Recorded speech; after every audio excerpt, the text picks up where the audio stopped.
And then his toast didn't hit the ground because the Phoenix was there.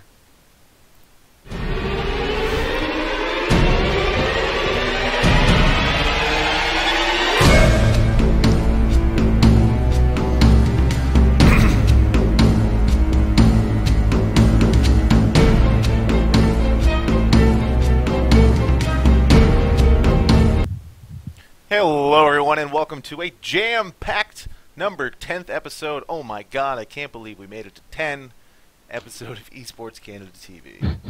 What are you pointing at, Nick? Number 10. I am not retiring, and that's a different Nick. We'll get to that later. Okay, I don't believe you. Hey, technically this is only Nick's 8th episode, right? He missed it. You just keep missing them. Like, yeah, dude, you're not even the double-digit club like we are. Oh, he's not retiring till his 12th episode then. Screw you guys. You laughed at your own joke when you were doing the little intro, so you have nothing to say. You were like, "Oh, those peanut butter didn't hit the ground." That was you. I didn't say anything, but Frank does the intros. Oh yeah. You can go back and watch the 9 episodes and see that Frank is the one that always does the intros. I put on my East Coast Why accent for after that 9 one. episodes on the 10th one would I take it over? That's ridiculous. Guys, no further ado, we have a jam-packed show tonight. So big that I actually did up a schedule, as you see in the top right corner, even though it only has 3 items. We do have an interview with Evil Genius's Azael, which was pre-recorded last night. As you know, EG.Azael helps out with the EG Masters Cup, and that runs 6 nights a week. So we had to get him outside of a time that we do our show. So we did that interview last night, but consider it as fresh as can be. He's going to talk to us about a whole slew of things, so we will get to that quite shortly. As you all know, we also have Gosu.DDE, the champion of the Untouchables tournament, on the weekend. Will be joining us just after the break. We're going to do a short interview with him, and then he's going to play some of our lovely fans from the chat. And so after the break, I will give you all the details on what chat channel to join on StarCraft, and then hopefully, if you're lucky enough, you can play DDE. But don't worry, we know DDE is Gosu, and so we're going to put some sort of handicaps on him. We'll see what level the people we make him play are. Maybe we'll do like a 2-on-1, or restrict what units he can build, maybe go off-race, something like that. So stay tuned for that. Guys, I know you guys were at Untouchables on the weekend, and I'm super proud of you because you guys had monster stream numbers from doing that. How did you do that? Did you have like a network of zombied computers that you just kind of all set to the stream at once, or did you pay someone at Twitch to just flub the numbers? We don't need to rely on petty tactics like that, John.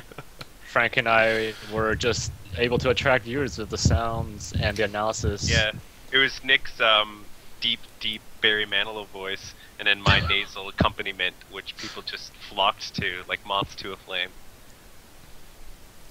You're not impressed, are you? I zoned out once you guys started talking. Because of our voices. See? Exactly. That's how it happens. See what happens? It's like a trap, right? People show up for the show, and then they zone out from our voice, and then they're stuck there. And then we just keep accumulating more dead weight along the way. So that's what it is, zombie computers then. It's just zombie people. People. The computer, yeah, Zombie people. they just go into a zombie-like trance from your boring... And then we turned off the cast, and everybody woke up.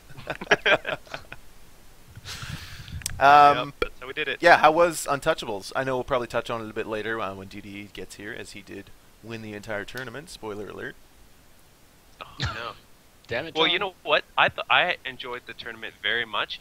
You know what I think was the best about the tournament? There was a very strong Terran representation, and I can't remember the last time I saw TVT, TVZ. I mean, I've seen a couple of TVPs lately, but just being able to see that somewhere in a competitive tournament was really exciting, and that's when our numbers started spiking more. We had this one TVZ that went to the full 3 games in a best of 3, and we got like massive numbers increasing. I think people just, you know, they stumbled upon our cast, and they're like, yo, I haven't seen this matchup in forever, and there were some high caliber players playing, so it was really enjoyable. And even our final was TVZ, so nice. it was really exciting.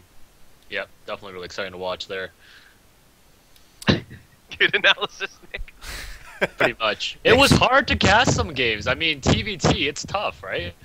Well, it's 'cause we neither It's of all us about the played, positioning. Yeah, neither of us played Terran or Zerg, so you know it was hard, but we had a great time. Yeah. Well, guys, we have a jam-packed show, and I can't really delay it too much longer. We are going to play the interview we did last night with EG.Azael. Feel free to tweet at Azael as you watch the interview. Maybe if you have some more questions, and I'm sure after he's done with the EG's Master Cup, he can get back to you with answers for that. But without further ado, I'm going to cue that up. I apologize, the volume's a bit off. I might have to tinker with it halfway through, but we're doing the best we can. We'll be right back. Welcome, everyone. We are joined by our special guest for this evening, a Canadian pro on the scene, EG.Azael, Isaac Cummings-Bentley. Isaac, how are you doing? I'm doing good, man. I'm glad to be here, and thanks for having me on. No problem. Thank you. Basically, yeah, we'll just kind of get the small stuff out of the way. Basically, where are you from? Where'd you grow up? How'd you get involved with video games? Well, I'm from Kingston, Ontario, Canada. I grew up in Kingston, and honestly, like I always kind of did some gaming, but mostly more casual stuff for a long time. And then pretty much, like I played like a lot of sports in high school, like football, rugby, basketball, all kinds of different things, like some for fun, some competitively. And I ended up getting kind of badly injured in rugby. Like I got some concussions and I tore like all the muscles in my neck, so I had to basically go from playing like all these sports to then doing nothing, and like I wanted like another competitive outlet, so I ended up starting to play games a lot more and more and more. And I got like before I played Brood War, I played 1.6, and I played like all these various games, but I started playing World of Warcraft and I got really sucked into that, and from there I started playing a lot of that game, and eventually ended up doing some online tournaments and winning some of that stuff, and then eventually it culminated in going to an MLG and winning that, and then getting picked up by EG. Wow, fantastic. When did that happen? Which MLG was that? The first MLG I went to was in 2008. It was MLG Orlando. And were you on a team before EG, or was this your first team? I was, but it was like totally not legit, and like I don't know if I should really talk about them, because I think they're still around, but there's like a lot of shady teams and stuff out there, and like basically we had like there have been like a lot of online qualifiers and stuff, but unfortunately for Blizzard, like, well, for Canadians I should say, like Blizzard basically didn't allow Canadians in a lot of their competitions, but they didn't actually say that in the online rules. So like for a while, like I qualified for like 3 or 4 Blizzard events before I actually ever got to go to any. Like you'd qualify and then you just like wouldn't get invited because they just didn't invite Canadians for some reason. It's terrible. So that was kind of like, it was like, you know, disappointment after disappointment, and then they finally had one that we qualified for and we actually got invited to. And so this team that shall remain nameless, like offered us, you know, to pick us up and blah blah blah and sponsor us and stuff. And they're like, yeah, like you guys qualified for this big Blizzard tournament, so you guys represent us there, and we'll send you an MLG and blah blah blah. So we're like, we practiced and everything, and we're like getting ready to go, and they keep like telling us, oh yeah, we have the tickets, don't worry, and blah blah blah. And then so like the like weekend of or something, like maybe a night or two before, we're actually supposed to fly down to MLG. They're like, so like we didn't actually get tickets, like, you know, but don't worry, like we have the money, it's just in limbo right now, we'll pay you back and all this stuff. So my team was like, fuck it, like we're just gonna go anyway, let's just pay for ourselves. And so we flew down, and I mean, how we got stomped on, it probably wouldn't have been such a happy ending, but we ended up winning, and we won like $12,000 and all got new computers and stuff. And then Nice. got Alex Garfield talked to me after the event, or at the event, and was like, well, we want to pick you guys up. And I was like, hell yeah, like, because I actually knew EG, like I actually knew them as a legit team, like, because I followed 1.6, and like, you know, I was a big fan of Nothing and all those guys. And so yeah, so then of course the team then was like, oh yeah, we're gonna pay you back, man, here's the money, you know, like trying to keep us. They're like, what, you want to leave us? What are you talking about? We're doing so well together, and you know, just like all this. I'm like, fuck you. And of course they were supposed to reimburse us, but I think maybe one of my teammates got reimbursed for like half the money, but no one else got anything back. Wow. Other than the shady team, that's actually a pretty feel-good story. Finding the money and making it down and then winning it big. That's pretty awesome. Yeah, it's definitely cool. And I mean, it's like like I said, like had we not won, I don't know if I ever would have gone to another, or what would have happened, but we did. And, it's yeah, fate. So It's fate, man. yeah. So what's the game the Evil Genius House like for you, Isaac? Sorry, I don't know if I'm like you're lagging or what happened It's there. probably a game. I'll try to talk slower. What is the typical day in the Evil Genius House for you?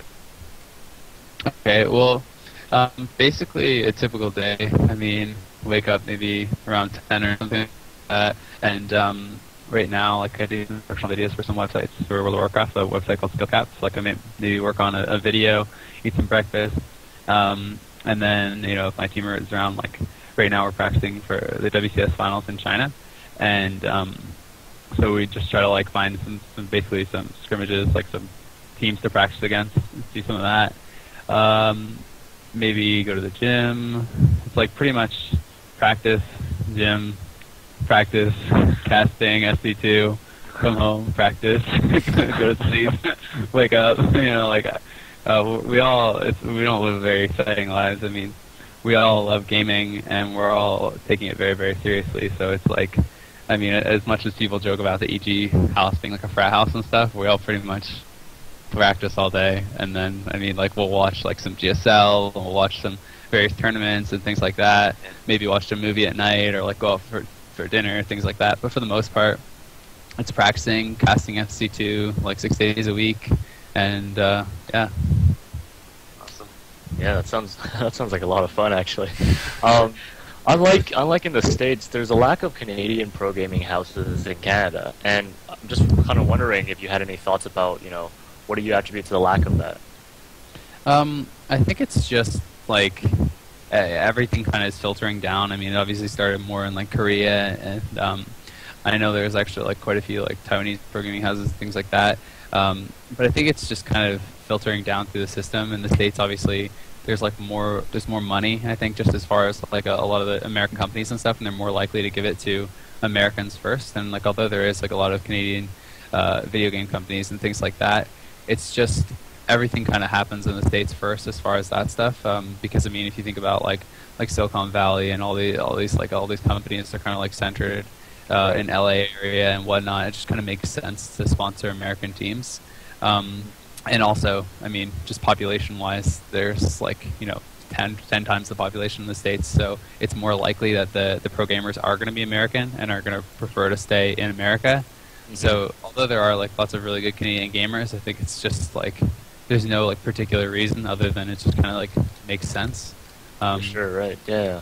But I mean, I think it's something that'll come, and I think it's something that like esports in general is just growing and growing and growing. So I think that there will end up being like Canadian houses and stuff and Canadian teams, but to me, it's like as long as there's an opportunity for the Canadian gamers, it doesn't really matter like where the houses are, because you don't have to have a team that's just like only one nationality. You know, you can have like a North American team, or you can have the best Canadians going to Korea to practice SC2, or going to wherever it is. I mean, if people really want to do it, you know, I'm sure people wouldn't be opposed to going to Europe to like live in a team house, or Korea, or the States, or whatever. Definitely, yeah. On the same line, what would you like to see most in Canadian esports? Maybe in the next couple of years or so. What would you like to see? I'd just like to see more tournaments and stuff in Canada, because I think that there's like a lot of really good fans in Canada, and I think that you know, like NASL having the finals in Canada was really cool. But just in general, there's like not really a lot of gaming stuff in Canada as far as the actual events themselves. Like I went to like basically like every MLG and like IEM type event for like 4 straight years, and there was like 2 events maybe. Like there was like one in Edmonton and one in Montreal, and they were both just like really, really poorly planned. So it was like there wasn't even like the one in Montreal was like at a car show. Like literally, it was in Olympic Stadium in the center of the car show. So it's just like, what the hell? And it was like literally, you know, just like all these cars like just like revving their engines and like try to like show off their sound and stuff like that. And then there's just like all the nerds in the middle, and everyone's like, oh man. Like, you know, there's like a little bleacher or something, but like how many like classic gamer type stereotypes are gonna go down to like Olympic Stadium and like go and sit in the middle of a car show where it's just loud as hell. and you can't hear anything. So I mean, it's like, to me, that was just like really poor planning. And then one in Edmonton was in the West Edmonton Mall, which sounds like it would be cool, but they literally put it on the hockey rink in the middle of winter, and it was like record temperatures. It got down to like minus 45 Celsius or something like that. So it was like people were really trying to play like with like gloves on and stuff like that. And it's like literally like there's just like a carpet down over the ice, and the machines and stuff were like on top of it, and it's just like, what the hell is this? I remember it was so funny because we were the only team for the WoW tournament there. It was like a qualifier for the global finals for IEM. Right. We're the only team from the WoW tournament that was actually staying in the West Edmonton Mall. There was like that Fantasyland Hotel or whatever we were staying in, and everyone else had to like go outside, and we just like were making fun because it was literally like walking from like the mall to like a cab, like 30 feet out, with, like the hair in your nose to, like freeze and stuff. Like, expert dudes go, what the hell is this place? I don't ever want to come back. And like, it's like, God damn it, this isn't a good representation, But yeah, I'm just imagining the scene, a bunch of gamers playing on an ice rink. It's like Canadian esports. Yeah. That's what it is. Yeah. I mean, it's like such a stereotype. It's just like, God damn it, Canada, like really. And then I mean, the one Montreal was in the middle of winter too, and you just had like, I remember there's this one kid who was from Louisiana, and, like he showed up with like no socks, and he just like he's wearing like his sandals and like shorts and t-shirt, like that's all he had. I'm like, what the hell, like just thinking, well, this sucks, man. It's like, and no one said any French, so everyone was like trying to like follow me, like to like just even figure out how to take the subway and everything like that. And it was like, oh my god. But Wow. it's just like more events and everything in Canada that are actually well set. So you've already talked about a number of stories that have happened that, I mean, any one of those could probably be one of a favorite moment in esports, but what would you say is your favorite moment in esports? Definitely winning the global finals for at IEM 2010. I think that's like my favorite one, because that was, like winning a world championship was really cool. Like, no matter what it is, just like being able to say you were the best at something is really, really cool. So that was really an exciting moment for me. And I mean, it's like, it was a lot of money, and it was just really special. Being teams, because it was like, it was basically like anyone could compete, and there was like online qualifiers, and then there was like a regional like lands for all the different areas. So it was basically like everyone from all over the world, and it wasn't like a limited invite only thing or anything. So it was the best teams from pretty much everywhere, and it's just cool to be able to win that. Yeah. Isaac, so you do the EG's Masters Cup, and their season's going on right now. Can you talk a little bit about that and what you do exactly with them, and kind of a little history kind of on the Masters Cup? Yeah, sure. Well, basically, the EG Masters Cup, if you guys haven't watched, it's the StarCraft 2 league that's EG hosts, and obviously it's like sponsored by Raycall and Intel Monster, etc., etc. But it's a team league, and it's not all-kill format. Basically, how it works is a best of 4, which sounds kind of weird, but it's like 3 best of. There's best of 4 series, and they're each best of out of 3 games. And then obviously, if one team wins 3 of those, then it just ends. If it goes 2-2, then it goes an ace match. And you can bring out a player who's already played before. So, I mean, there's all kinds of different teams. There's like, obviously, EG's in it. There's TL, there's Slayers, there's Rox Kiss, there's Mal Sports, Fnatic, etc., etc. So there's a lot of big names.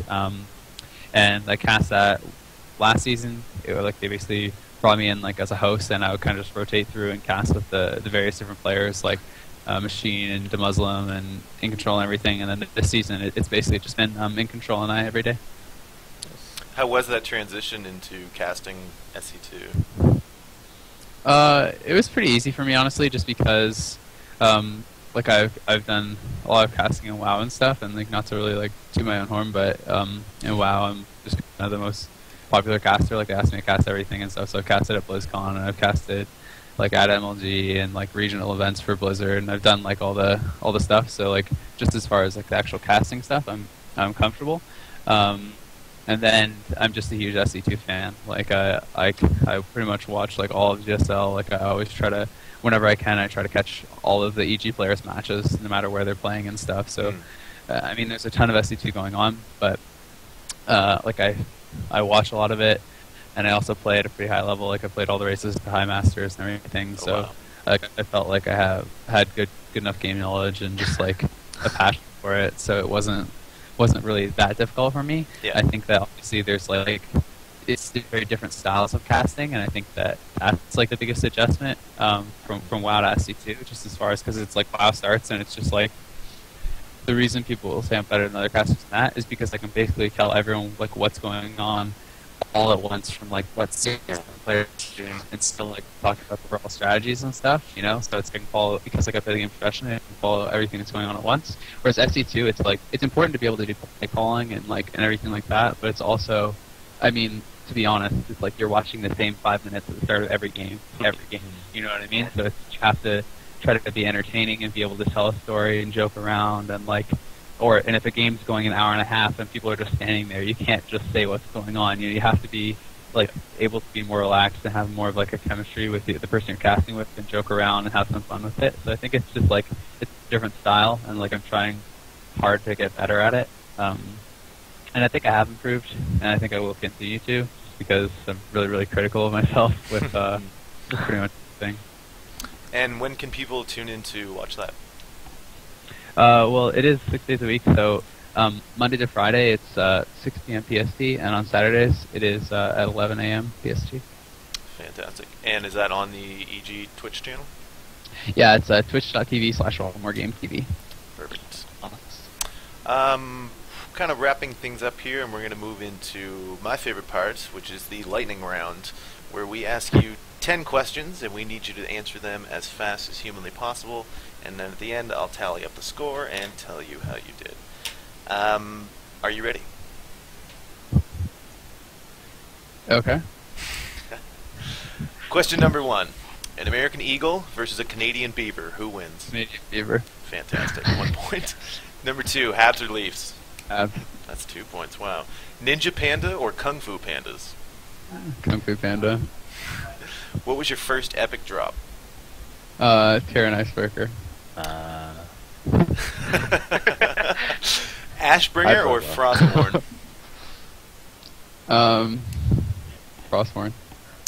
Who is the Lich King in the EG house? In control. 1 point. Are you a survivor of the corrupted blood incident in WoW? Yes. That's +5. Most handsome EG member, not including yourself? Embarrassing. Wow. Favorite SC2 race matchup? TVZ. TVZ. And the hardest working person in esports, also not yourself?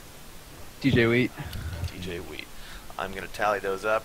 Ooh, we got the +5 off corrupted blood. Yeah, that's going to put him over 10, isn't it? Yeah, that puts you ahead of Clutch and Rise and our president. I'm going to say 12. 12 points. Congratulations. Wow, You're the new leader. He's the new number 1. We'll bring you back at the end of the year for my fans, you know, everyone who made this possible. We will have the Tournament of Champions at the end of the year, so you will be first seed for that. Yeah. I also have a new greatest esports moment, of course. Oh, yeah. Yeah. Do we want to go back and revisit that question? We might have to. Isaac, thank you so much for coming on the show. I'll obviously give you a chance to do any sort of shout-outs you need to do. Yeah, well, thank you very much for having me, man. I just want to thank you guys, first and foremost, for having me on, and I want to thank like all my fans, supporters, my family, everything like that, and then, of course, all EG sponsors, and this was a little bit long, but Raycall, Intel Streamboards, Steel Series, Monster Energy, Kingston HyperX, Beyond Gaming, Sapphire. Yeah, thanks a lot for supporting EG. Cool, and we can follow you on Twitter at EG.Azael. Perfect, we will do that. Thank you so much, and be sure, everyone, to tune into the Masters Cup 6 nights a week. Thank you very much, Isaac. We're going to take a quick break, and then we will be right back.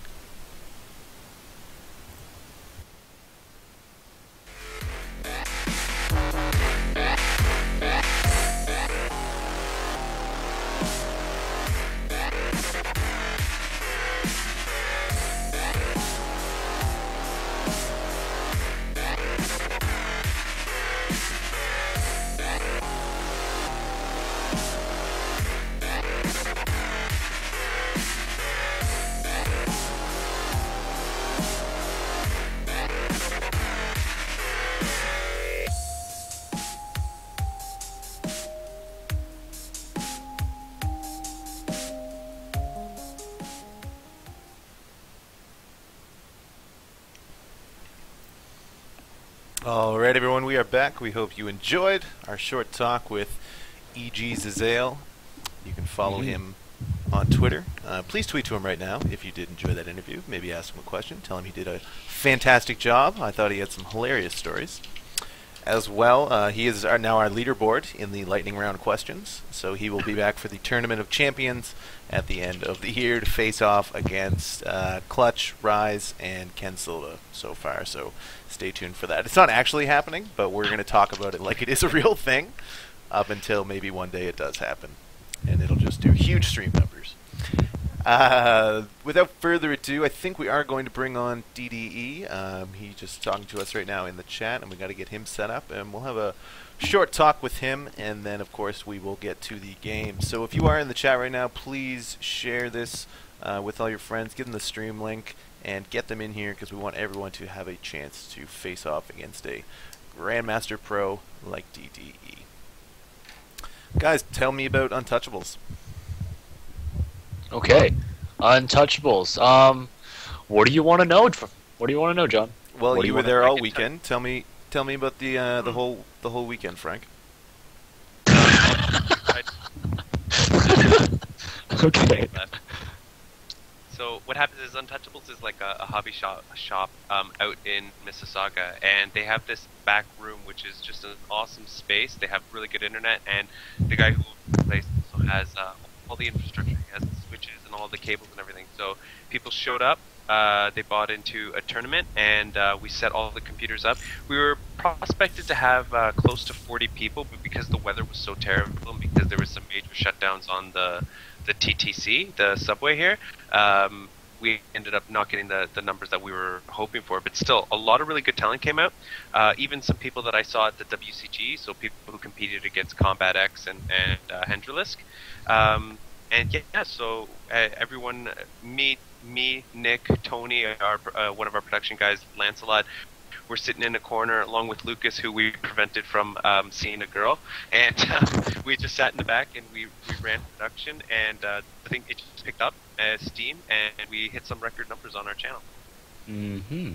Yeah, I was kind of busy at doing some Halloween things on the weekend and visiting people and whatnot, and I came home and I knew you guys were doing the tournament, and so I saw it on Team Liquid, and that was kind of our first Team Liquid plug on there, so I was really stoked about that, and I tuned in and it was at like 350, and I was just like, what? We were just surprised. We started off watching, and it was about 100 viewers, and so we started making some jokes saying, Tony, our production manager, if we hit 200, you have to buy us all drinks tonight. And then we hit 200, so we started, making even larger and more ludicrous goals. Like, Tony, if we make 500, you have to go shirtless. But we never hit that, so no shirtless Tony. Close to getting him to go pantsless. The Lord. That was, yes, that's the one. That would have been pretty nuts. But yeah, some great games there. Yeah, I really did enjoy the talent that showed up. Like, it was actually a lot of fun, and some of the games were closer than you might think. Even Percolator, Easy Percolator, took one game off of DDE, and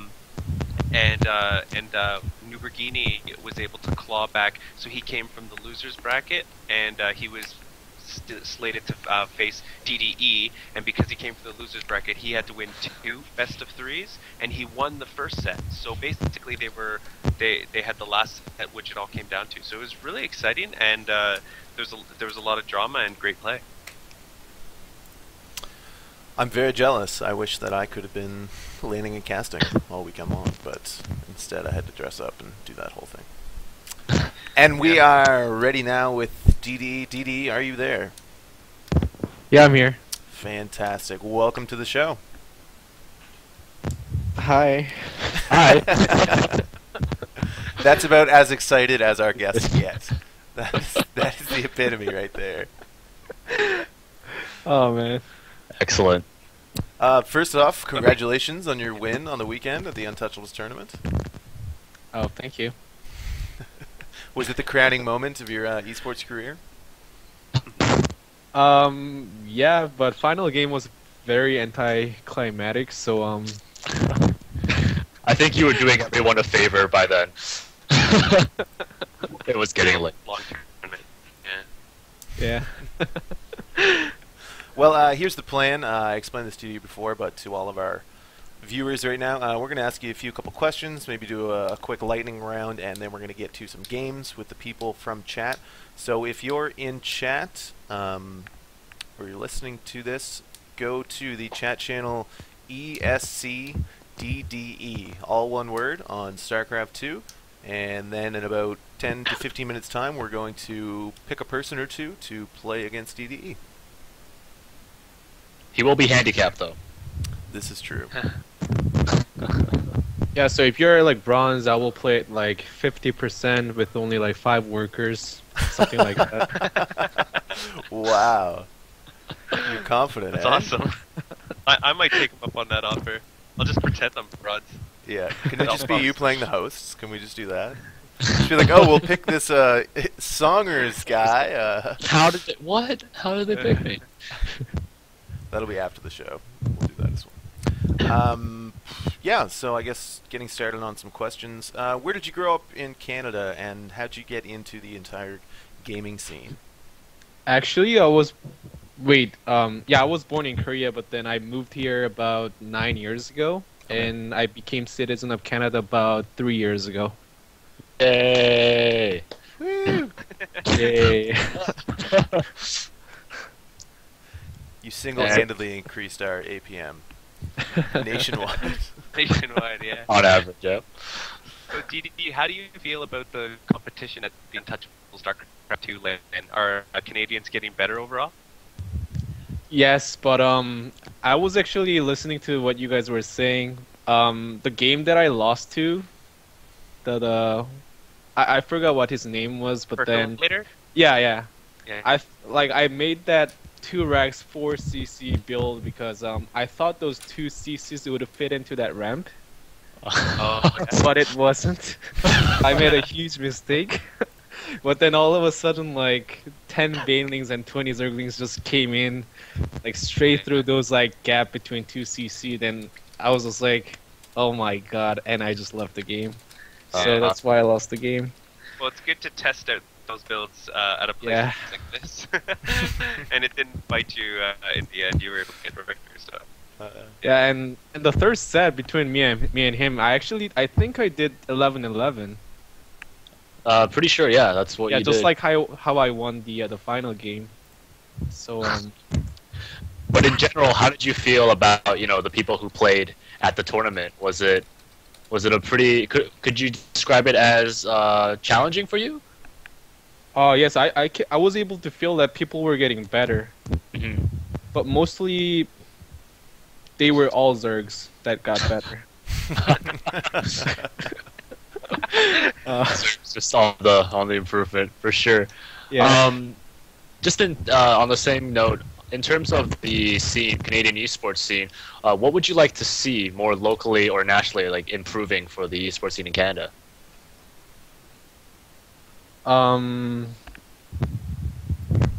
Sorry, what was the question? Sorry, I'll make it a little more clear. What would you like to see improve in the Canadian esports scene? Well, first of all, there needs to be like many viewers watching the events. Like, doesn't matter like what kind of sport it is. Could be like StarCraft, could be like Dota 2. As long as there's like many spectators watching, I think esports scene will grow bigger. So and there will be like more sponsors too. So the scene itself is gonna grow even bigger that way. Yeah. So just over time, I guess. The scene's just that's awesome. And for yourself, do you have any plans towards up and coming plans towards the end of this year in terms of esports or competitions? I don't know. I'm just trying to attend as many LANs as possible within the Canada, and I wasn't actually able to. I'm not going to be attending the next MLG that's coming up in like next week because my team was thinking of sending me, but then I actually went back to them like a little bit late, so they were not able to book the flight. So yeah. Fortunate. Yeah. All right, I think we want to get into games, but first we want to do the lightning round. Obviously, you've watched all of our episodes, the VODs and the YouTubes, and you have them all favorited, so you know all about the lightning round, where we ask our guests 10 questions, and they have to answer them as fast as humanly possible. DDE, I will ask you once and only once, are you ready for the lightning round? I'm not really good at this, but I will try. I love that. Not skill testing or I love anything, that they're just fun. beaming confidence. All right, lightning round with DDE. Here we go. Question number 1: chocolate or vanilla? Chocolate.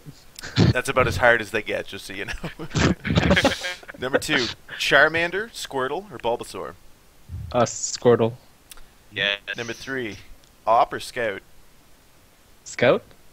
Scout. Who do you look up to most in Gosu gaming? Wait, is there like, do I pick in like one up to 2 or just like? No. Who do you just on the Gosu team? Who do you look up to? Oh, most? my team, right? Yep. I would say Hwangsun. Hwangsun, okay. 2-Rax proxy. Great strat or greatest strat? Great strat. Honestly, I don't think it's great, but It was Nick's question. Number 6: Stephen Harper or Dustin Browder? Stephen Harper. Ooh, -2.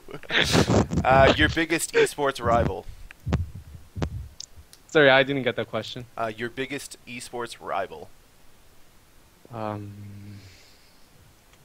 Any Zergs? Any Zergs? Anyone in particular? Like any Zergs that's around like Masters or Grandmasters level. Okay. Yeah. Number 8: would you rather battle 1 horse-sized Henderlisk or 100 Henderlisk-sized horses? 100 Henderlisk-sized horse, I guess. Like, it's really hard to pronounce that. So. That is correct. That's +2. Number 9: the hottest person in esports, not yourself. Feel free to say one of us. TT1. Okay. We were saying like the most handsome, not like the best player. Oh. Nothing against TT1, but He's pretty handsome. he's pretty handsome. All right, we'll keep it at that. TT1. Number 10, the final question, and this one's worth at least 6 points. If your games could only be casted by one person for the rest of your life, would you rather it be Nick or Frank? Frank? Oh, yeah. Yes. It loses again. That is +6. That is +6. All right, that is the end of the lightning round. I'm going to tally those up. You get a lot of points there. I'm going to go with 12. Yeah, because you keep changing the rules, John. Keep adding points. It's like, whose line is it anyways? What is this? eSports Canada, where the lightning round's made up and the points don't matter. You scored 12, which means you are tied with EG.Azael on our current leaderboard. Congratulations. Did you want to say any kind words to your fans out there? Sure. Well, I've been streaming a lot, so just come and watch my stream. I stream usually around like 8. Not every day though, just sometimes when I'm not tired. And yeah, that's about it. Where can we find your stream? To be honest, I gotta find it. 1 second. Awesome. You are my favorite Okay, guest so far. yeah, that's. And one more thing. Who gets there first?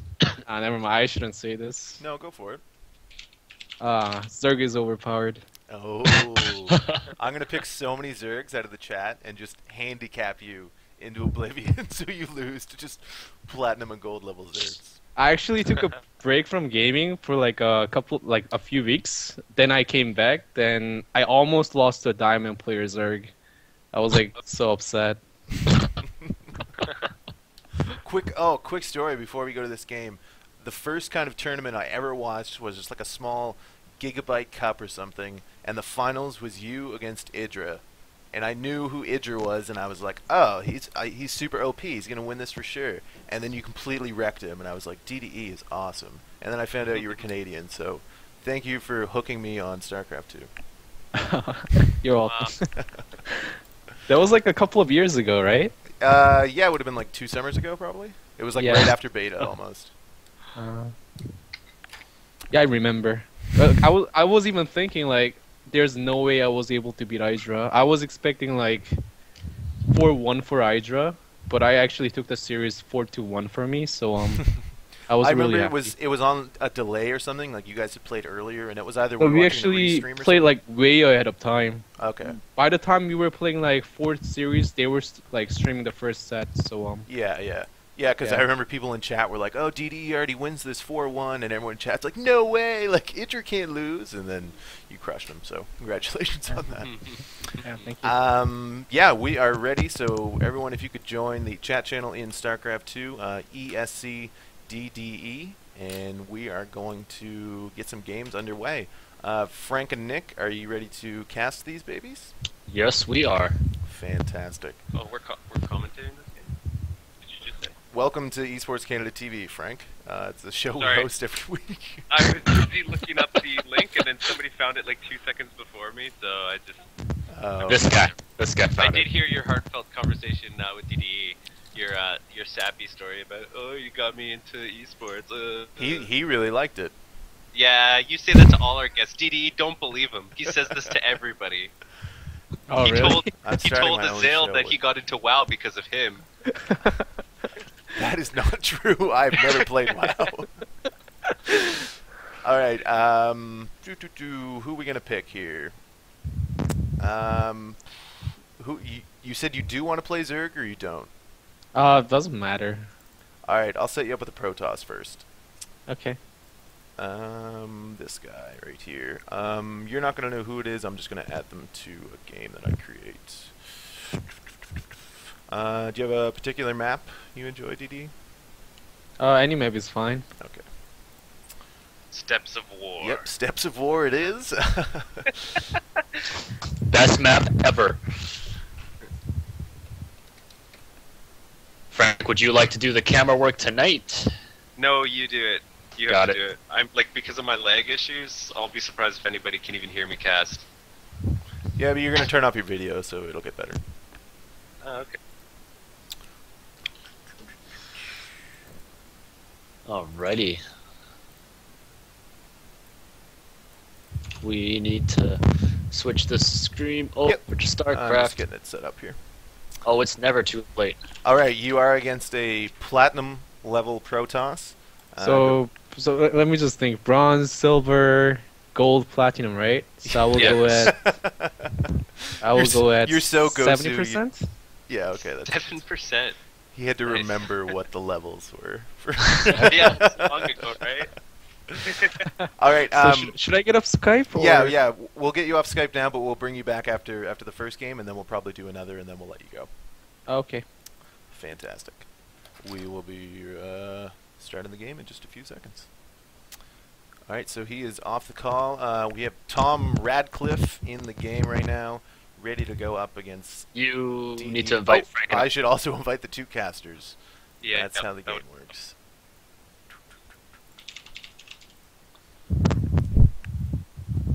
Nick, you want me to do the intros? It's so much harder Sure. far away from each other, huh?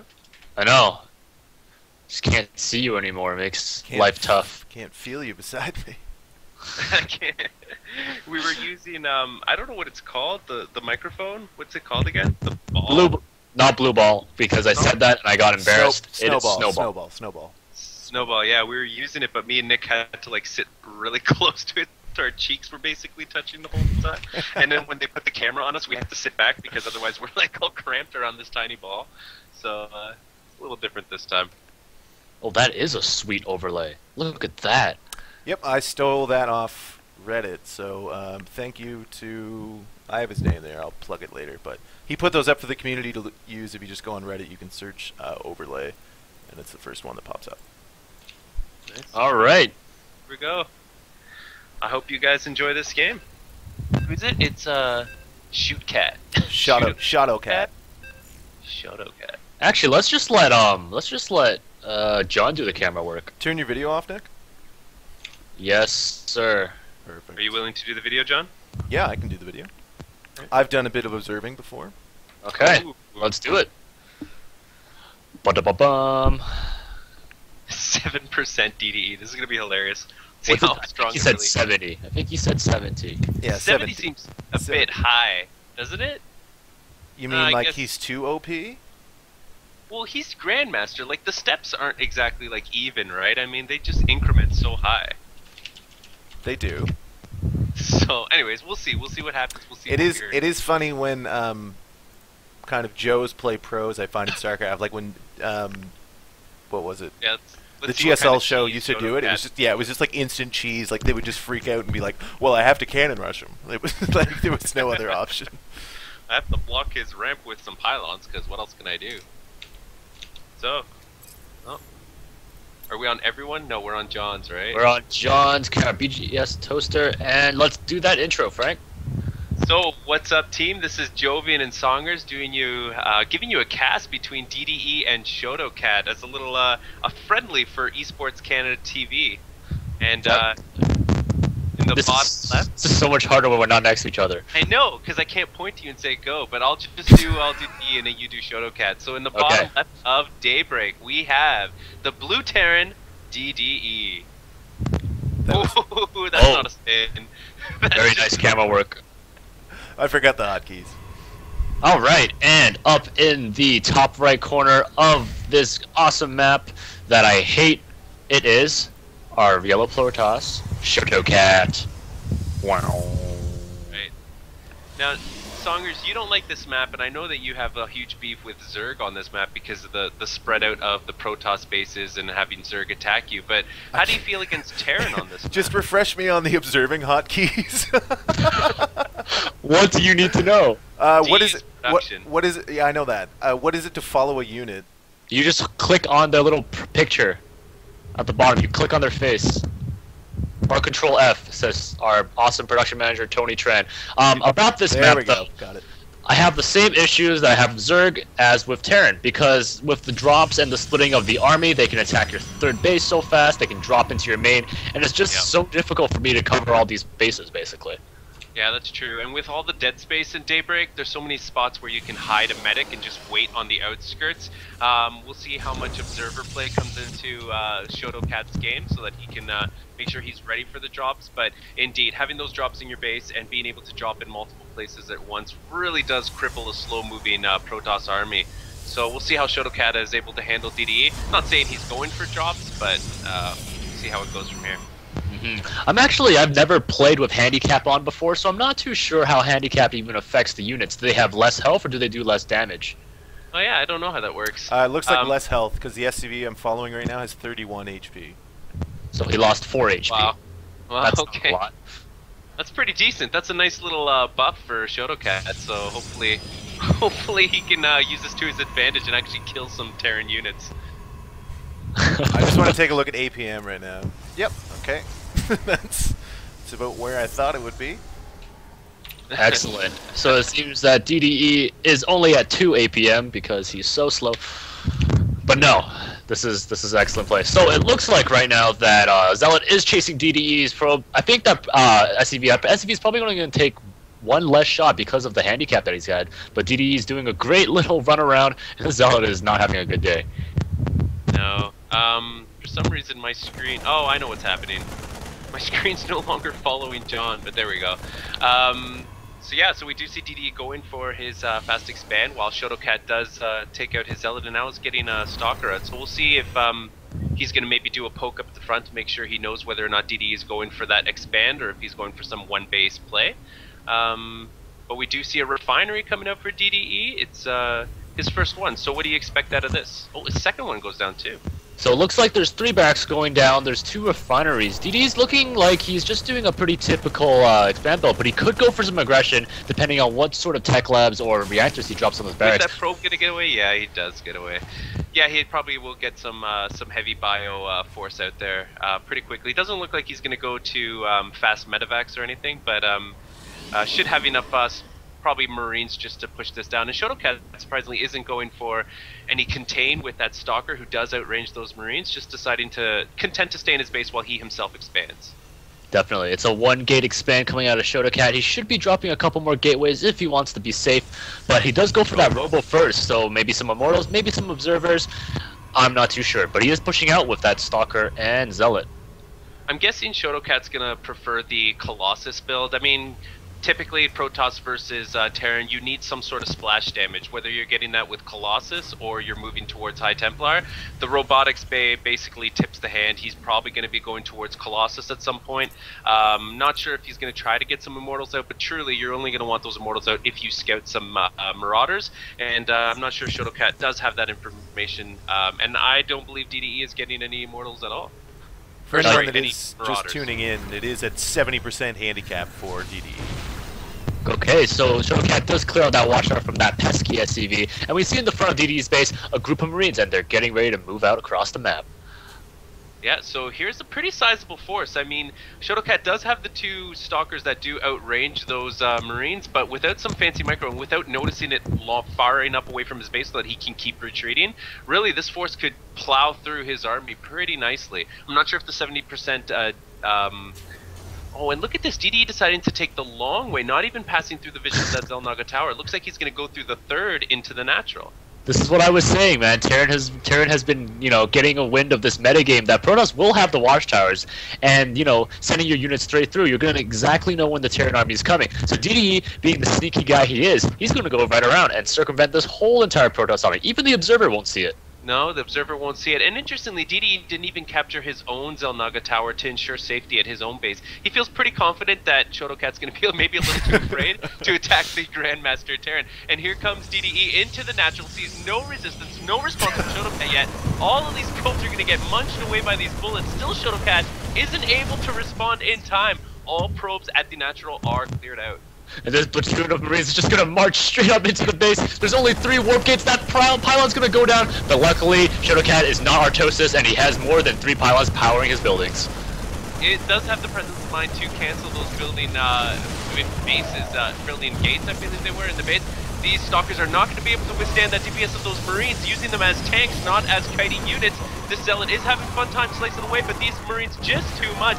Stalkers do have to focus fire the weakened Marines that do have to get out of the way, and they are reduced to rubble. And now we have 4 Marines left, and all probes are pulled. If he can get a nice surround, he may be able to defend this push and live another day, but the damage has been done. Oh, nice juke by that Marine, and goes back to the killing. What? Don't do... Oh. No!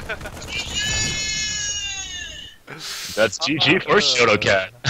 ShotoCat, I don't... You could have kept going there, man. I mean, I know it looked bleak, but I think DDE was just softening you up a little, but yeah, good game to both players. Excellent play. DDE showing that power of circumventing the army and just not going through the watchtowers. Then catch our buddy ShotoCat off guard. So next, John, who do we have for our next game? I think I got a little special surprise here. I just messaged someone. I just got to see something here. Is it a good player? No, but I'm thinking I'll take 2 average players and make it a 2-on-1. Okay. Ooh, interesting. A 2-on-1. So we are upping the stakes here up at Esports Canada. And I might still make DDE do a handicap as well. All right, I'm gonna create the game and see. Ooh, Hawk is bronze. Hawk is awesome. Nick, you remember when you were bronze, right? One day I went over to Nick's house to do some casting for some other tournaments that have been held through Sticky Flames. And what happened was, during a break, because we were just tired, we had done like 10 games straight, Nick showed me his very first game he ever played, and he was bronze, but I don't even think he deserved to be in bronze. It's just the worst. Like, I think you only produced like 16 units that game. You had like 15 Stalkers and like 1 Void Ray, or maybe 5 Void Rays and 10 Stalkers. I don't really remember, but it was pretty funny to watch. Oh man, it was terrible. I was going for the 4-gate into double Stargate Void Ray Stalker build, and it was perfected by a Master's play. No, I was terrible. But it was pretty funny to see, because everything you were explaining, because you were like, so this is my thinking here with this Void Ray. I'm like, that's exactly what I used to do. I used to think like that. Like, yeah, I'll just pick 1 unit and just micro it to victory and never take damage. But it's pretty funny. That's all you need to do, man. You just gotta micro your heart out. So but, look at the setup. Oh, interesting. So we're gonna have DDE versus JC Kira, who is a volunteer for Esports Canada. Really good guy. Actually been practicing a lot lately, if I'm not mistaken. So let's see how much he's improved. And he showed some pretty clever play before. We've watched him play a tournament against another friend of his, and he was pretty clever and crafty with his units. Oh, Dr. Jason Kira, I need to just give everyone a warning. Jason Kira loves the 6 pool. It is like his go-to build. So, DDE, sadly, you can't hear this, but that's exactly what's going to happen. Well, we'll see if he tries to coordinate with BSG.Dreaz. And Dreaz? Am I pronouncing it right? John, this must be a friend of yours. I think it's Drez. Drez? Yeah? How do you know Drez? Just an old clan friend. He always tunes into the game, so he requested. And since I'm totally biased, and I only pick my nobody friends, will be able to tell the tag BSG and PSG. That's just a coincidence. Shh. Bronze, silver, gold tournaments. Yeah, but this should be good. I think Kira is around the... What level? Oh, I can't click him to find out. I think he's around the platinum level, if not approaching it. This should be pretty fun, because this is DDE's most hated matchup, so we'll see how he's able to handle this Zerg double teaming.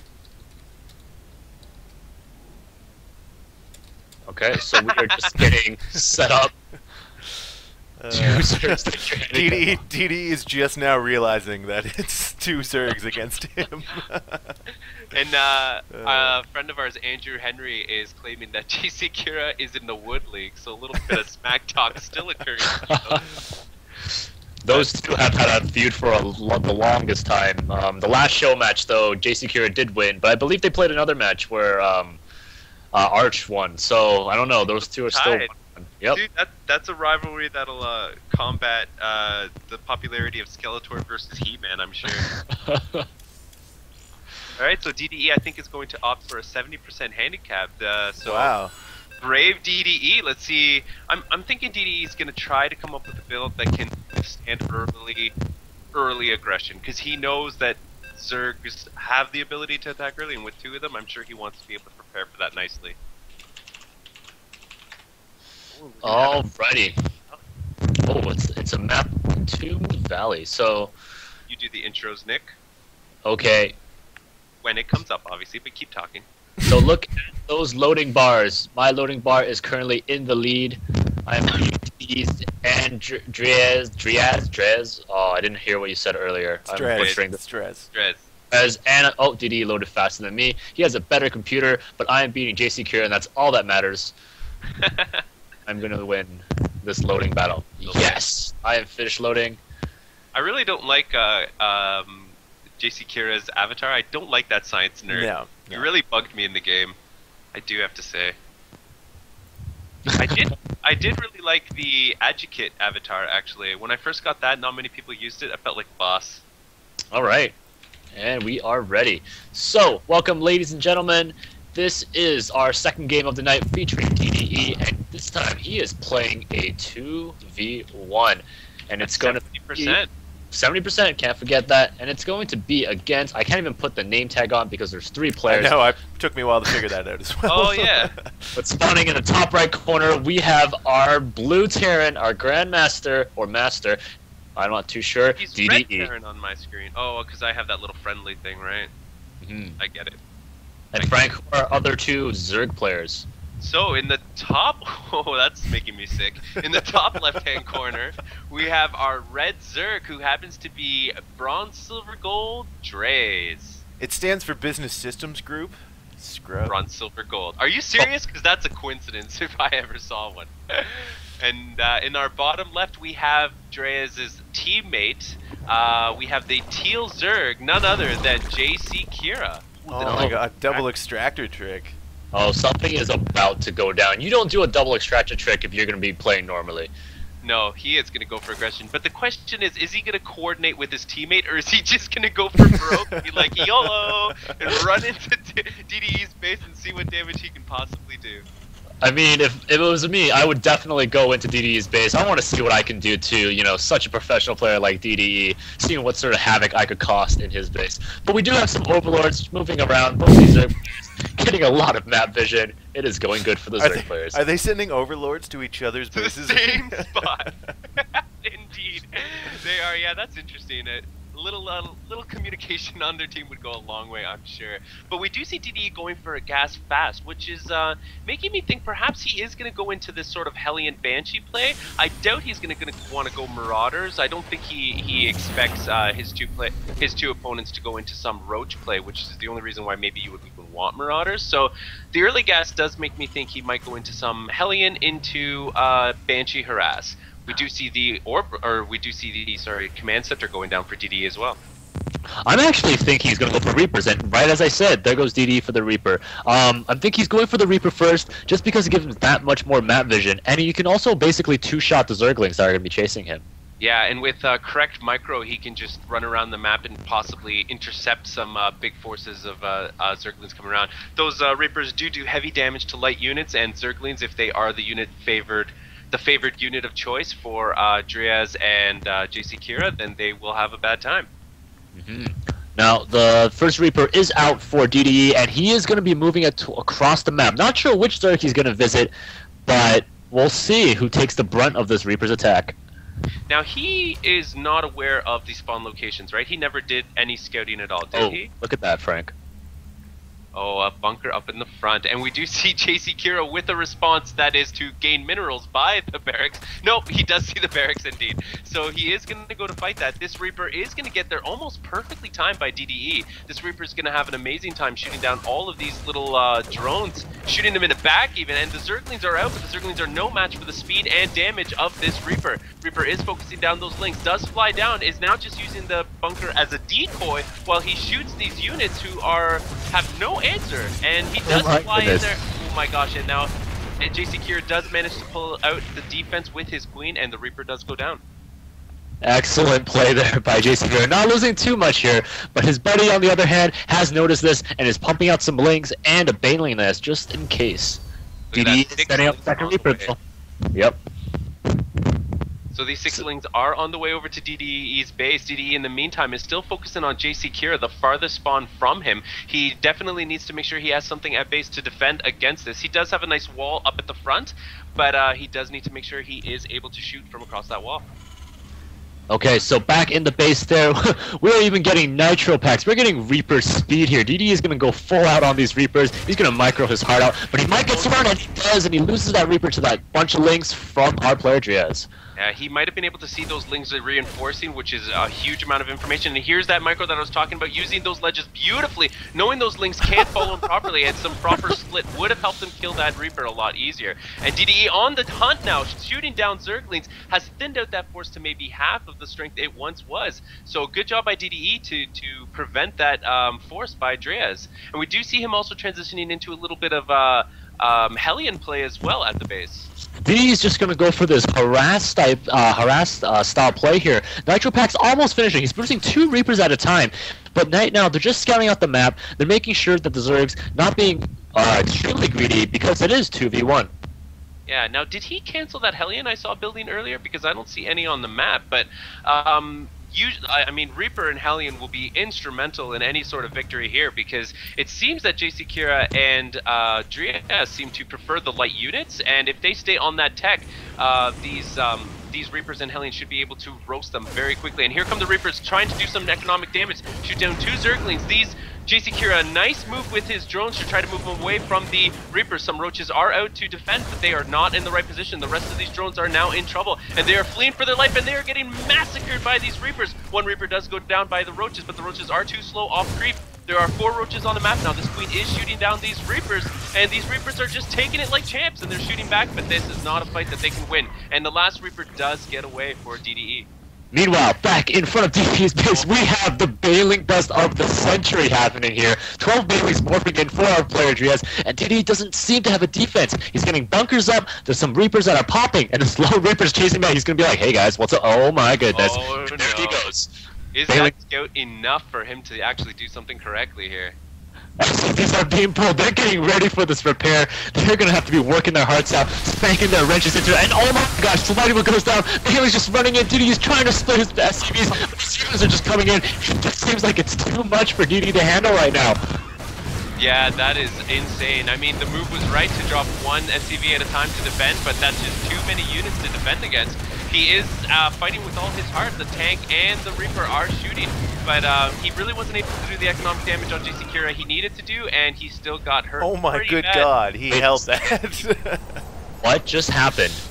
I don't know. I looked away for a second, and miraculously, DDE was able to hold that bust. I thought it was over. Oh wait, he does not see the two banelings in the back. Oh my gosh, and he does know just in time. He minimizes the losses, but clever play by Driaz to morph those units in the back of the phase. Excellent play. Only losing 2 mules there. Not too bad, but mules are pretty expensive for a Terran player who's only on 1 base right now. He does have 2 orbital commands, though, and so that might be able to help him. But right now, Driaz is just maxing up his lings. JCQ seems to have going with the Roach build instead, and oh my goodness, these Reapers are going to have a good day. No, he does lose a couple Reapers for his trouble. I mean, he does get the scout on the Roaches. Now, this is troubling with 1 unit staying on Lings and 1 unit staying on Reapers, or sorry, on Roaches. He can't really afford to stay on Reaper tech for too much longer, because the intense micro he needs to defend against the fast-moving Lings and the DPS of those Roaches just is not going to go in his favor. So he needs to, I mean, he is just on that 1 base, but you do see him with the responsive coming up with Marauders to hopefully defend against those Roaches. All right, so there are a couple of Marauders out. Stimpack is being reached, support back's being dropped, but the problem is DD's still on 1 base. He needs to get another base up, or else he's going to run out of minerals. With these Zerg players just freely expanding and you know, making bases across the map. Yeah, it's so difficult for DDE right now because even if he does get into the base with the Queen there and with the damage and range they do on ground units, it's extremely difficult for them to for him to do the damage he needs to do. He is doing some good damage against those drones, does move out just in time to defend against those Lings. Some Lings are on the low ground to receive these Reapers as they fly down, but it's just not enough. These Reapers are doing the damage they need to do. Does lose 1 more Reaper, but these Reapers are paying for themselves in units killed. Reapers are trying to go up and down a hill, but smartly Driaz does put units at the bottom and units at the top of that ramp, so cliff, so he's able to kill them. So right now DDE is getting his first natural, so he's expanding right now. He does have siege tech up, and it is able to probably defend this from any sort of attack that might just happen. But right now, JC Kira is getting a Roach Burrow. Yeah, and JC Kira is bringing out a lot of Roaches. I guess he knows that detection is not the strongest suit for DDE, but trained players can see the little ground darkness of the ground from burrowed units, much like you can see the invisible DT units moving across the map. So DDE might be able to spot any sort of sneaky burrow play up into the main base into the mineral line. Okay, so now the command center is moving down. DD's going to try to make that wall off he was talking about earlier that failed when he was doing the Untouchables tournament. So hopefully he can get that wall off down to prevent any sort of Lings or Roaches from running by straight into his main base. But Driaz is getting his 3rd. JC Kira's Spire is also complete, so we might see a switch to Mutas soon. Yeah, not sure if he thinks he might have the time to just go straight into Broodlords while his opponent does attack, but in the meantime we do have 3 bases coming up for Driaz. We still do see JC Kira working on 2, and he is going for this 2-base massive Roach push, and the burrow is out, so we'll see a huge number of Roaches coming out, but I don't think he realizes that this missile turret is in the area. We'll be able to spot these units, and DDE might be able to respond fast enough to deal with this, and the siege tanks will be instrumental in this fight. That would be hilarious if JC Kira just burrowed up there and just got his whole army shredded apart. Didn't notice. You know what would be crazy? What would be crazy, John? Is if these 2 Zergs worked together. Like imagine they attacked at the same time instead of just taking turns. That doesn't happen. This is the internet. There's no teamwork on the internet. That's not going to happen.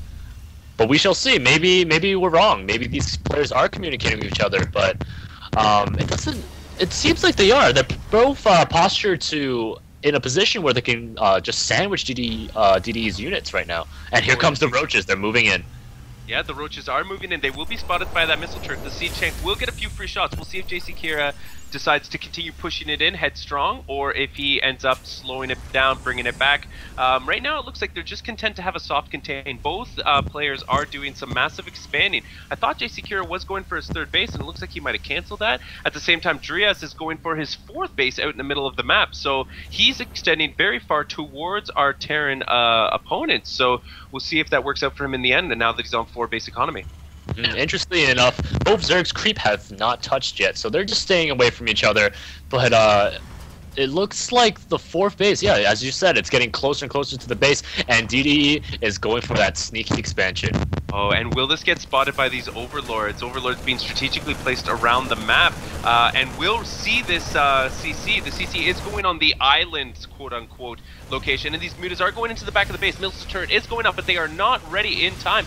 Kira does have a chance to pick off some more units, and there's a massive flock of these mutas attacking all of the SCVs in the back of DDE's base. The Marines are moving to receive them. Meanwhile, he has left his front almost very vulnerable to this Roach counterattack. Yep, there's also 2 changelings standing in the base, standing next to that siege tank, so giving the Zerg vision of exactly what's happening. Nice choice of base there chosen by DDE. There are destructible rocks on that plateau, so Zerg will not be able to get up there unless they break the rocks down. But now we see a drop coming for DDE. Yeah, those mutas do have that flight advantage, so they could easily pick off that 3rd base by DDE, but he definitely needs to expand. He's doing the right thing here. JC Kira is committing heavily to this muta play. He is constantly producing muta, so this will take a lot of his gas and minerals away from whatever else he wants to push forward. And here come the roaches. It's only a matter of time until he gets hit by the siege tank splash and then realizes that he shouldn't be really pushing up there. Mutas are swinging back into DDE's base, but there are missile turrets up now. Only 1 though, and there doesn't seem to be any SCVs left to repair. Marines are stimming forward, trying to run there, and JCQ is just gonna fight it. He's gonna lose every single one of these mutas. Yeah, these Marines only do have 1, and in the front, the roaches do push through the siege tank. They do come into the base. Those changelings were giving him the scout he needs where he felt that he could take on this force. These Marines will be able to shoot down these roaches. I'm not sure who's going to win this battle. The roach numbers are falling, but so are the Terran Marines. But the Marines look like they will edge out the roaches just because of the slow attack speed of these roaches. There's a drop in JC Kira's base. It's off. And look at that drop in JC Kira's base. DDE is known for his multitasking, known for these drops, and he's going to take out so much of the infrastructure of the Zerg player here. It looks like there was another drop that went on at the 4th base of Dreas, but it seemed to be cleared up by the Zerglings of him. And now the Marines have basically destroyed this drone line. Mutas are going to try to fight again, but will it be enough?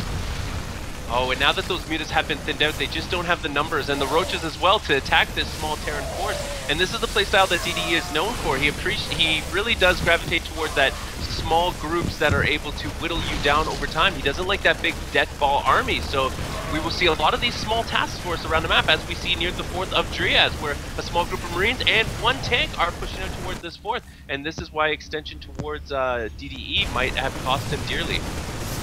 Now, yeah, it looks like DDE will be able to take down this 4th base by of Dreas and back off nicely. So great little victory there. Although he did lose most of his drop inside JC Kira's base, this 3rd base is still mining and it hasn't been discovered yet.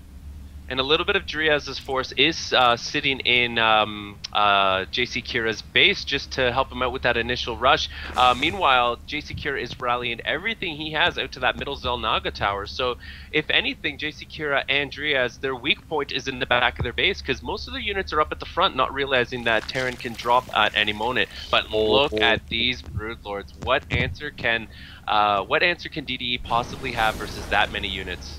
Oh my goodness, it looks like we only have about 1 starport active for DDE, so there's no way he's going to be able to get enough Vikings in time. These Broodlords, once they appear on the battlefield, are just going to wreck his day. Yeah, he is definitely... Now, he is producing 1 Viking at a time right now. I'm not sure if he has any scouting information on those Broodlords, but that is definitely the exact type of force he does not want to see. His army composition is basically Marines and some tanks, and neither of those units are ideal against that army. Now, he is doing some drops out at the 3rd base of JC Kira. JC Kira has been on 2 bases for a long time, so he definitely wants to get this 3rd established. He can't afford to stay on 2 bases for too much longer. These Marines will come down here and shoot the rest of these roaches, but the Zergs are fast approaching. And the mutas now will try to take out these medevacs, but the Marines have something to say about that. So it looks like he's really abusing this little cliff here. He's going to kill the base that JC Kira just got up, and that's really unfortunate for JC Kira because he is running out of minerals.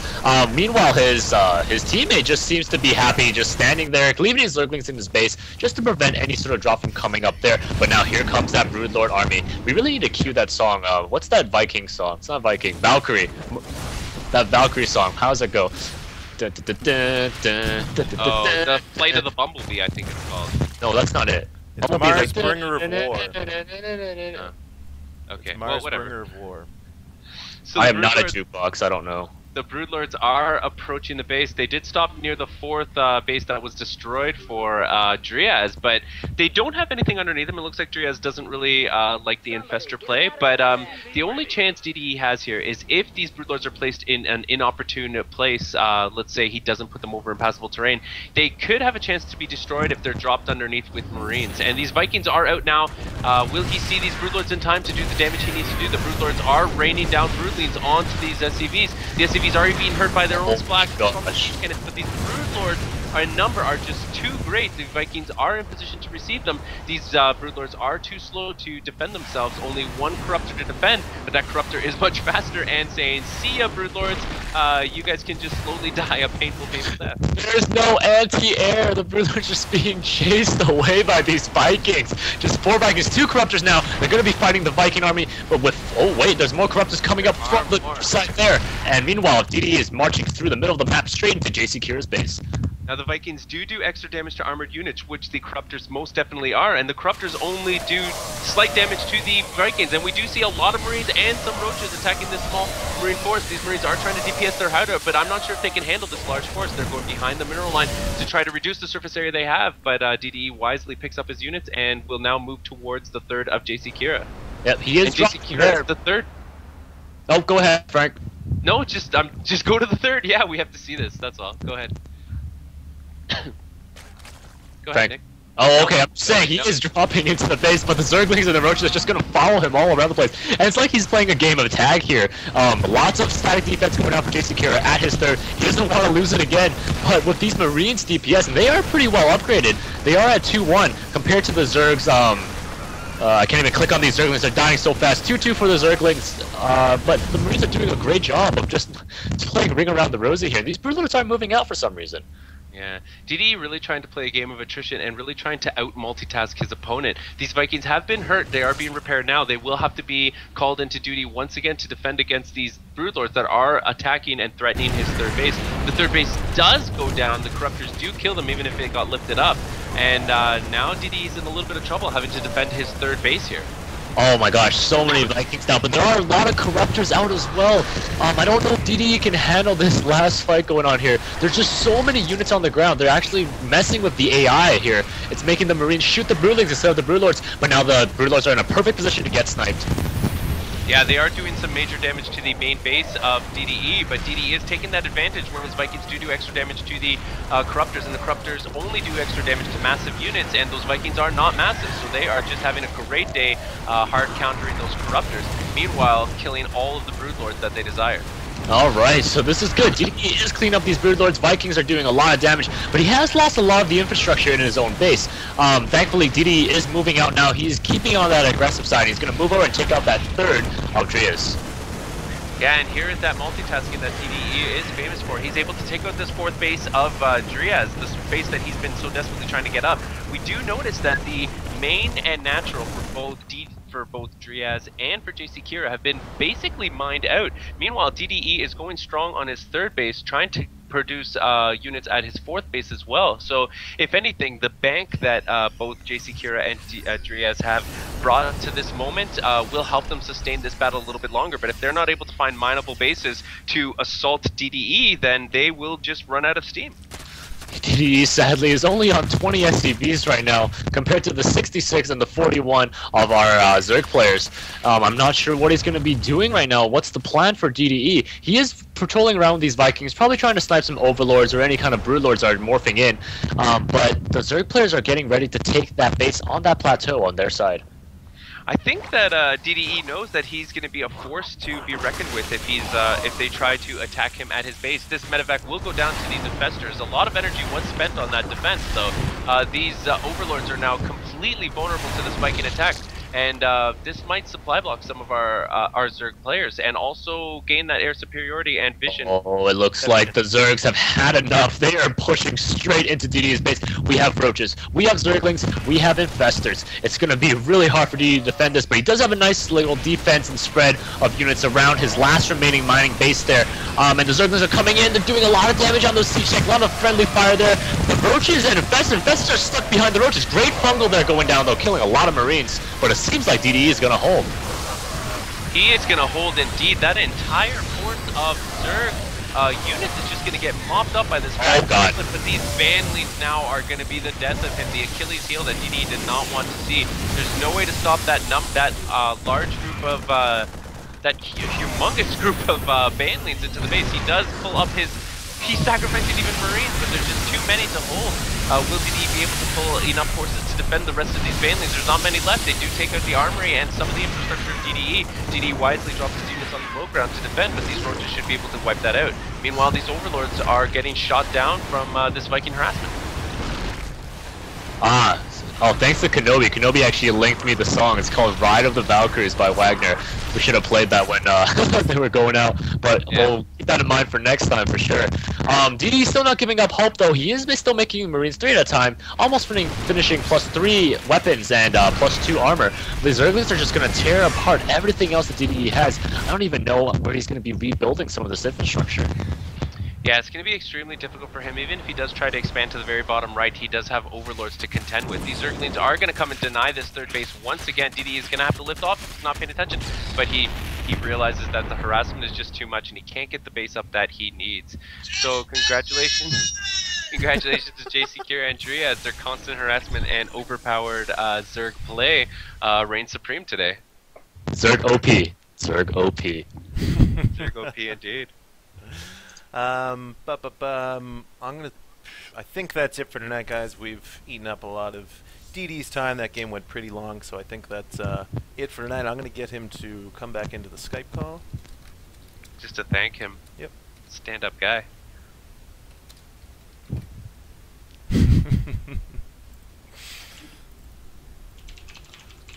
So thanks so much for watching, guys. That was actually really fun to watch. DDE showed really strong play in the first game and the second game, but facing two Zergs that are content to just sit back and macro up a huge force and just keep throwing their supply against what the Terran has to offer is too difficult to handle. Hey. DDE, did that sting? I was actually trying really hard. Hey, Laura, you did a great job, man. Yeah, that was amazing. Longer than we thought. Yeah. If anybody joined late, just to be aware, DDE was playing a 2v1 against two Zergs, plus DDE had a 70%, he was at 70% handicap, so he had less health than his opponent. Is there anything else that's affected in that? Perhaps how much money you make, or is it just the health that gets reduced? It's just the health. Yeah, but did still you notice the 70% difference? of your health. Yeah, like my Marines were dying way too quickly. Man, they were getting 3 shot by roaches. Your abuse on the cliffs was so crazy. Yeah, that was some incredible micro and multitasking on your behalf, DDE. Oh, thank you. Well, guys, thank you so much, DDE. Remember to follow him on Twitter at Gosu.DDE, and you can find his stream. Is it a long address, or is it just twitch.tv/Gosu.DDE? It's on Own3D, I think. Okay, I will post a link right there. Oh, perfect. Other people got it too. There it is. Wow, jeez. All right, so definitely tune into that. You said you stream most nights around 8 if you can? Yeah. Perfect. And when can we watch you play in a tournament coming up?